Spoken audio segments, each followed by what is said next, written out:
In this video, we're going to go over the story of a machine years ahead of its time, a tale of visionary engineers who dreamed of the future, a high-stakes corporate drama involving titans of the industry, and the troubled birth of a computer that would go on to command a legion of devoted fans. This is the story of the Amiga computer. Makes it possible. Only Amiga makes it possible. Outrageous. Makes it possible. Fabulous. Only Amiga makes it possible.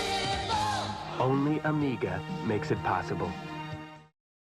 Our story begins not with the Amiga itself, but within the walls of Atari in the 70s, with a brilliant engineer named Jay Miner.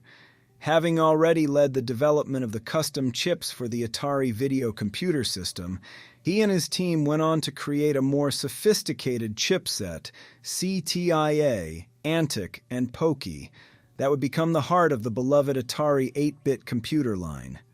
By 1979, with the 8-bit computers launched, Miner was already looking toward the next great leap in technology.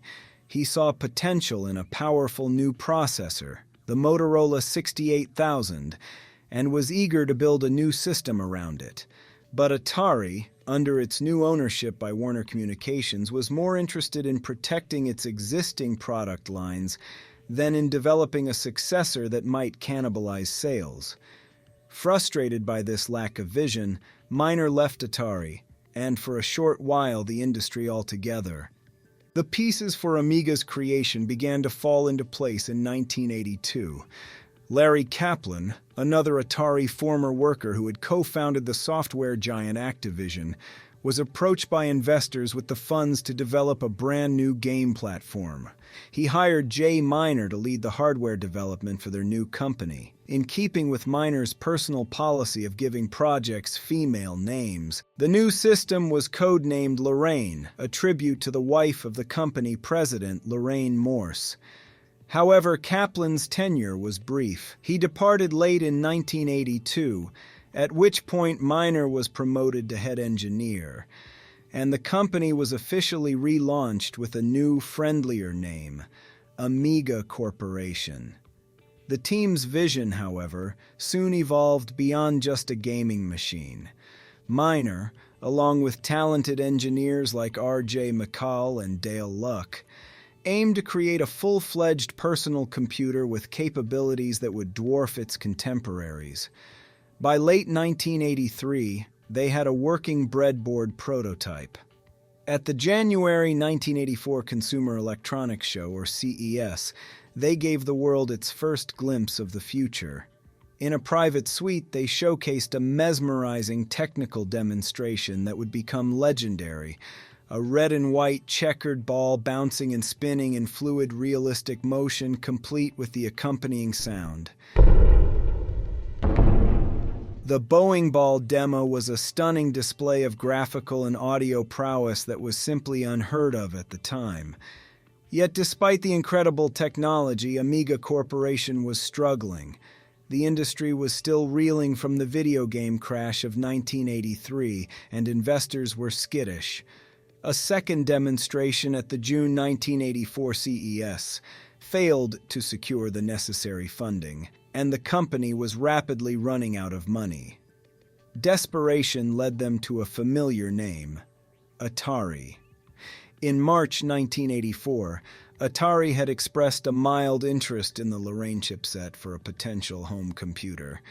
Now, with Amiga on the brink of collapse, a deal was struck.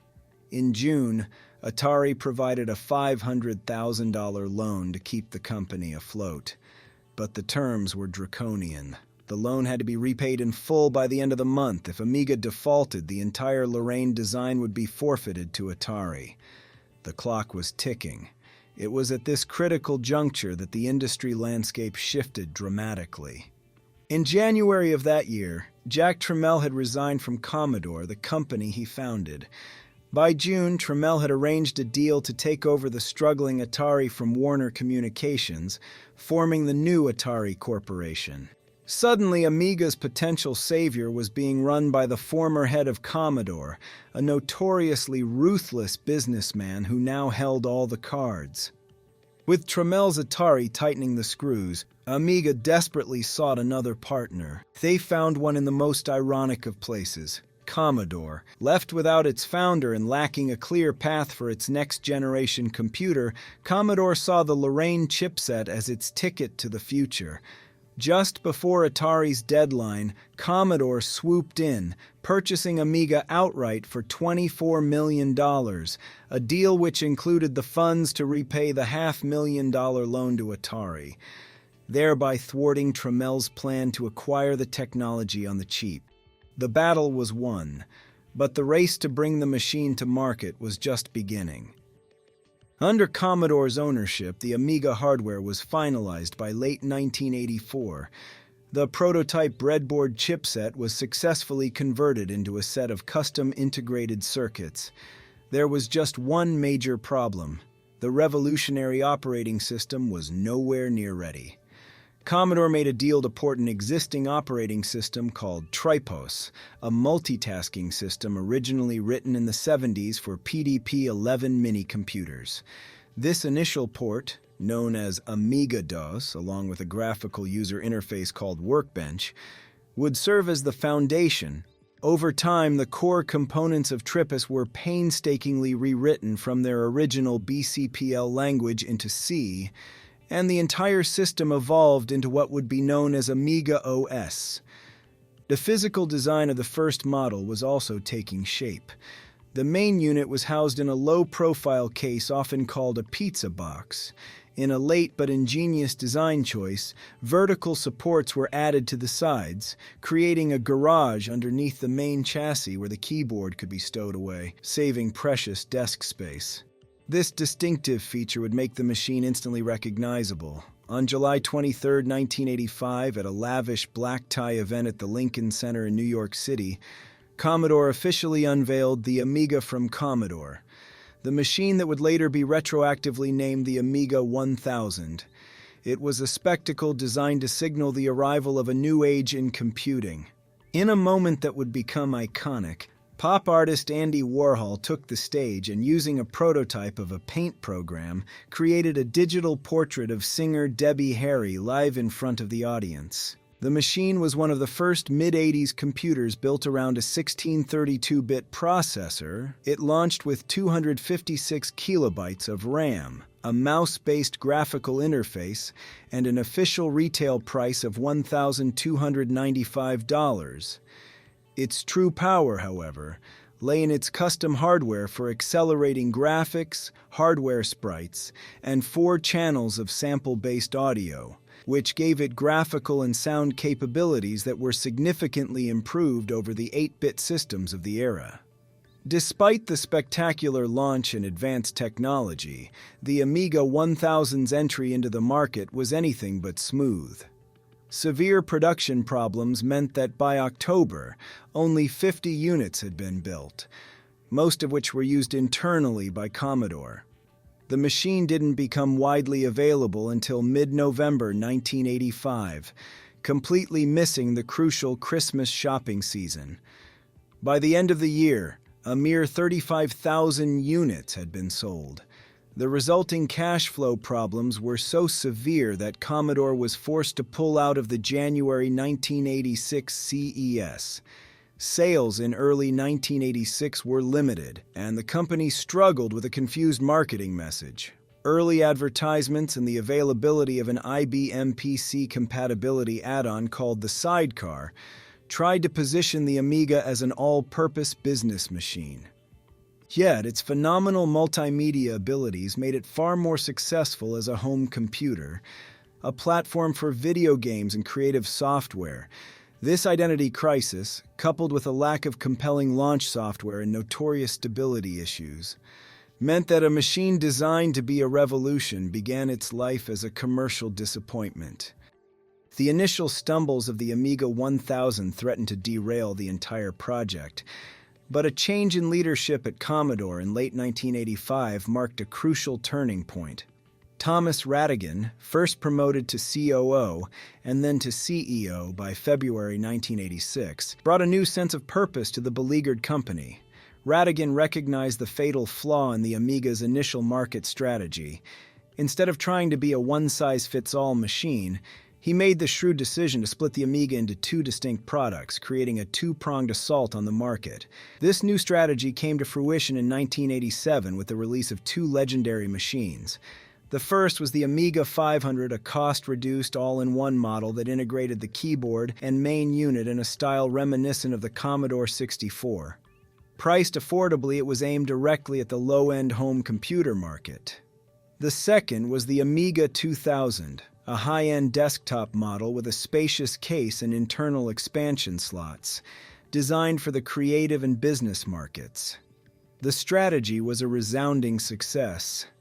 The Amiga 2000 carved out an important niche, but it was the Amiga 500 that became a phenomenon. It went on to become the best-selling model in the entire Amiga family, finally fulfilling the platform's potential and achieving widespread commercial success. The Amiga's triumph, however, was not uniform across the globe. In North America, the machine remained a niche product, selling an estimated 700,000 units over its lifetime. It found a dedicated following among enthusiasts and, crucially, in vertical markets like video processing and editing, where its unique capabilities offered a cost-effective alternative to far more expensive dedicated hardware. But in Europe, the Amiga wasn't just a computer, it was a cultural touchstone. In the UK and Germany, it became the dominant home computer of its generation, with each country accounting for approximately 1.5 million units sold. For millions of European users, the Amiga 500 was their first powerful computer, an indispensable machine for creativity and, above all, for video games. The magic that captivated a generation of users stemmed from an ingenious hardware architecture that was fundamentally different from its competitors. At its heart was a custom chipset consisting of several coprocessors that handled graphics, audio, and direct memory access independently of the central processing unit, or CPU. This custom hardware endowed the Amiga with graphical abilities that seemed like science fiction in the mid-'80s. The system could display full-screen animated graphics with a palette of 4,096 colors, and using a special technique called hold and modify, or ham mode, it could display all 4,096 of those colors on screen at once. This was an astronomical leap beyond the handful of colors offered by most other consumer computers. But perhaps its most revolutionary feature was its ability to genlock. The Amiga chipset could synchronize its own screen refresh timing to an incoming NTSC or PAL video signal. This allowed the computer to overlay its graphics onto an external video source with perfect stability. This single capability democratized video production.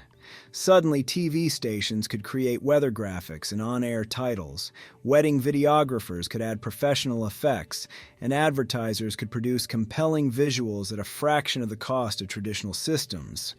The Genlock feature was the cornerstone that made groundbreaking products like the new tech video toaster possible. The Amiga's audio capabilities were just as revolutionary.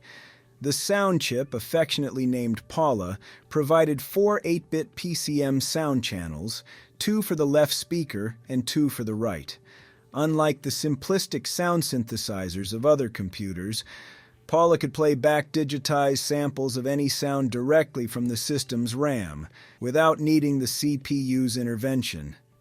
This sample-based audio was a revelation, enabling realistic sound effects and complex musical scores that were simply impossible on competing platforms. In a quirky design choice that became a hallmark of the machine, the brightness of the power LED was used to indicate the status of a built-in low-pass audio filter. A bright LED meant the filter was active, while a dimmed LED meant it was off. This level of audio fidelity, built in as a standard feature, would not become common on IBM PC compatibles for many years. Interacting with this powerful hardware was an equally advanced operating system, Amiga OS. It was one of the very first commercially available consumer operating systems to feature preemptive multitasking, allowing multiple applications to run simultaneously with remarkable efficiency. The graphical interface, known as Workbench, provided a robust and flexible user environment. The entire system was booted using firmware stored on a ROM chip called Kickstart, which initialized the hardware. This was a significant improvement over the Amiga 1000, which required a special floppy disk to load the Kickstart into memory every time it was turned on. The physical interface was just as thoughtfully designed. The Amiga keyboard was similar to a mid-80s IBM PC keyboard, but with some unique additions. It featured a dedicated help key, and most distinctively, two Amiga keys on either side of the spacebar. The two-button mouse also had a clever function. While the left button worked as expected, pressing and holding the right button would reveal a Mac-like menu bar at the top of the screen. This intuitive system allowed for rapid navigation and became a beloved feature of the Amiga experience. Of course, for millions of users, the heart and soul of the Amiga was gaming. The machine's custom architecture allowed developers to create games that were often visually and audibly superior to anything on competing computers or even home consoles. A landmark title that showcased this power early on was CinemaWare's Defender of the Crown. Released in 1986, its stunningly detailed graphics looked less like computer pixels and more like paintings brought to life, establishing the company's signature interactive movie style. They followed this with other cinematic hits like It Came from the Desert, a B-movie-inspired adventure featuring giant ants. Another title that pushed the hardware to its absolute limit was Psygnosis's Shadow of the Beast. This action platformer was a technical marvel, famous for its incredible use of parallax scrolling, with over a dozen independent layers moving at different speeds to create an unparalleled sense of depth, and a haunting sample-based soundtrack that was as atmospheric as it was beautiful. The Amiga became home to a diverse and rich library of games. It excelled at arcade-style action with titles like the Bitmap Brothers' Speedball 2, Brutal Deluxe becoming an instant classic.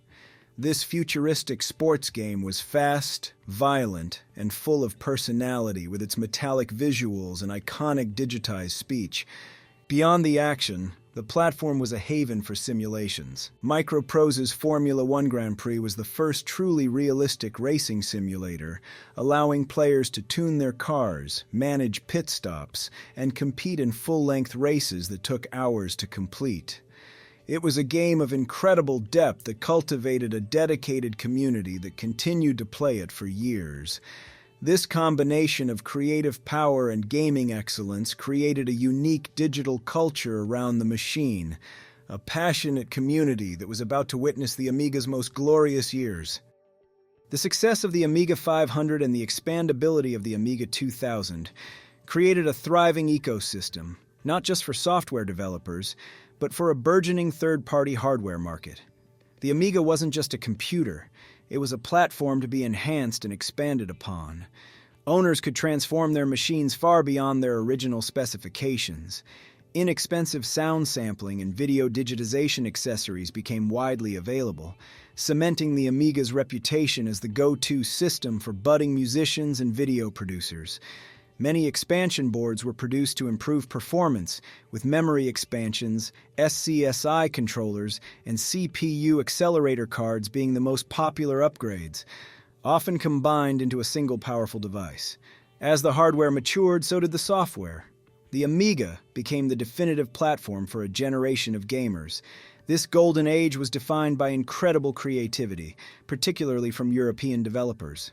One of the platform's biggest success stories was DMA Design's Lemmings, a puzzle game that became a global phenomenon. Its simple yet brilliant concept of guiding hordes of mindless, green-haired creatures to safety through treacherous levels was maddeningly addictive. The game's charming character design and whimsical music made it a massive hit, and it remains one of the most famous games to ever grace the Amiga. The platform was also the definitive home for the point-and-click adventure game. Thanks to the witty and wonderfully written titles from LucasArts, games like The Secret of Monkey Island and its sequel, LeChuck's Revenge, set a new standard for storytelling, humor, and puzzle design, immersing players in a hilarious world of wannabe pirates and voodoo curses. This vibrant software scene was supported by a wealth of peripherals and accessories. For gamers, a sturdy micro-switch joystick like the Competition Pro was essential. As games grew more complex, an external floppy drive became an almost mandatory purchase to reduce the constant disk swapping required on a base machine. For those who could afford it, adding a hard drive was a transformative upgrade. An iconic, if controversial, accessory was the Action Replay cartridge. It allowed gamers to activate cheats, but it was also a powerful machine code monitor, providing an invaluable tool for programmers and aspiring hackers to dissect how games worked. The Amiga itself was a machine full of personality and quirky details. Hidden on the motherboards of several models were references to songs by the rock band the B-52s, a secret tribute from the hardware designers. The inside of the Amiga 1000's case was famously engraved with the signatures of the original design team, along with the paw print of J. Miner's beloved dog, Mitchie. Even before it was a computer, Amiga Corporation developed a bizarre controller called the Joy Board, a flat plank that players stood on to control games by leaning, a curious precursor to the Nintendo Wii Balance Board. The Amiga was also the unfortunate host of the world's first computer virus in the wild, the SCA virus, which, instead of causing damage, would simply display a message every 15th boot. Something wonderful has happened. Your Amiga is alive. This spirit of playful rebellion was most evident in the demo scene, a community of coders and artists who competed at demo parties to create the most technically and artistically impressive real-time audio-visual presentations, pushing the hardware far beyond its official specifications in dazzling displays of digital art. In 1992, Commodore released the Amiga 1200, the true successor to the Amiga 500, featuring the more powerful advanced graphics architecture chipset that allowed for far more colorful and detailed graphics. This machine hosted some of the platform's most polished games and was a huge success. Commodore's final hardware release was the Amiga CD32 in 1993, a 32-bit games console based on the A1200's technology. Despite some success in Europe, these late efforts were not enough to save the company. Commodore, plagued by years of financial mismanagement, failed to compete against the rising tide of Windows PCs and next-generation consoles. In 1994, sadly, the company declared bankruptcy. However, the Amiga story didn't end. Its passionate community refused to let it die. When Commodore ceased to exist, the users took over. A thriving scene of third-party developers continued to produce hardware and software. It was more than a machine. It was a creative revolution, a cultural movement, and a source of inspiration for a generation of artists, musicians, filmmakers, and gamers. Its spirit of innovation and the passion of its community ensure that decades later, the Amiga is still very much alive. Thanks for joining in on the history of this legendary computer. Don't forget to subscribe and hit the like button. See you next time.